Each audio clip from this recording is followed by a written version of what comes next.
മന്ത്രി എന്ന് പറയുമ്പോ അതൊരു വലിയ സ്ഥാനം, ബഹുമാനം കൊടുക്കേണ്ട പദവി. പക്ഷേ എനിക്ക് പുച്ഛമാ തോന്നുന്നത്. നിങ്ങളൊരു സ്ത്രീയാണോ?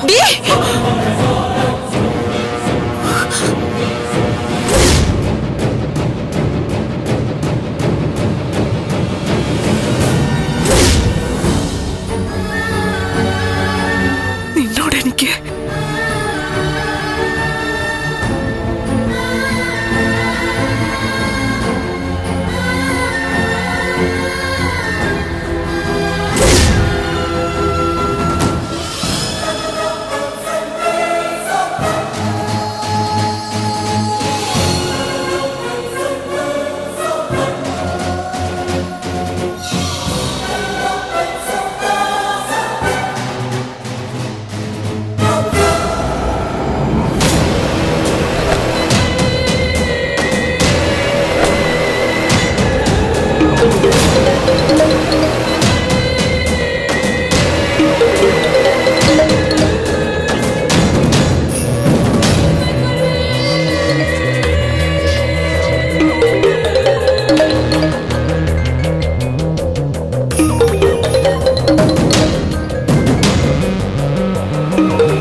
ഹലോ.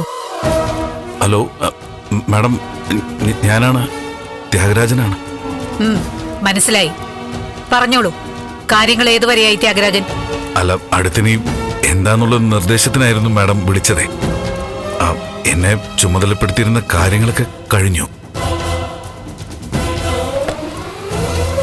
അല്ല, ചന്ദ്രോത്തുകാര് ഏതാണ്ട് നാമാവശേഷമായി. അവരെന്നെ തല പൊക്കില്ല. മാഡം ആഗ്രഹിച്ച രീതിയിലൊക്കെ നടന്നു. സിദ്ധാർത്ഥൻ ജയിലിലായി, പ്രഭാവതിയും പിള്ളേരും അഭയാർത്ഥികളുമായി. ഇനി എന്റെ ഡ്യൂട്ടി കഴിഞ്ഞല്ലോ. അപ്പോ ഇനി തിരിച്ചു പോകാമോന്നറിയാനാ. ദൗത്യം പൂർത്തിയായില്ല ത്യാഗരാജ.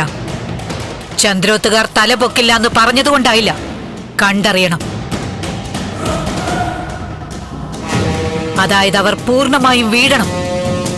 ഇപ്പോഴുള്ള തകർച്ചയല്ല, ഇനിയുള്ള തകർച്ചയാവണം ഭീകരവും ഭയാനകവും. ചന്ദ്രോത്തിലെ ആരും രക്ഷപ്പെടാൻ പാടില്ല. സിദ്ധാർത്ഥൻ ജയിലിലാണ്. പക്ഷേ അയാൾ ഇറങ്ങില്ല എന്ന് ഉറപ്പുവരുത്തണം. ചന്ദ്രോത്ത് വീട് ജപ്തിയിലാണെങ്കിലും അതവർക്ക് തിരിച്ചു കിട്ടില്ല എന്ന് ഉറപ്പുവരുത്തണം. അങ്ങനെ കുറെ കാര്യങ്ങളിൽ തീർച്ച വരുത്താനുണ്ട്.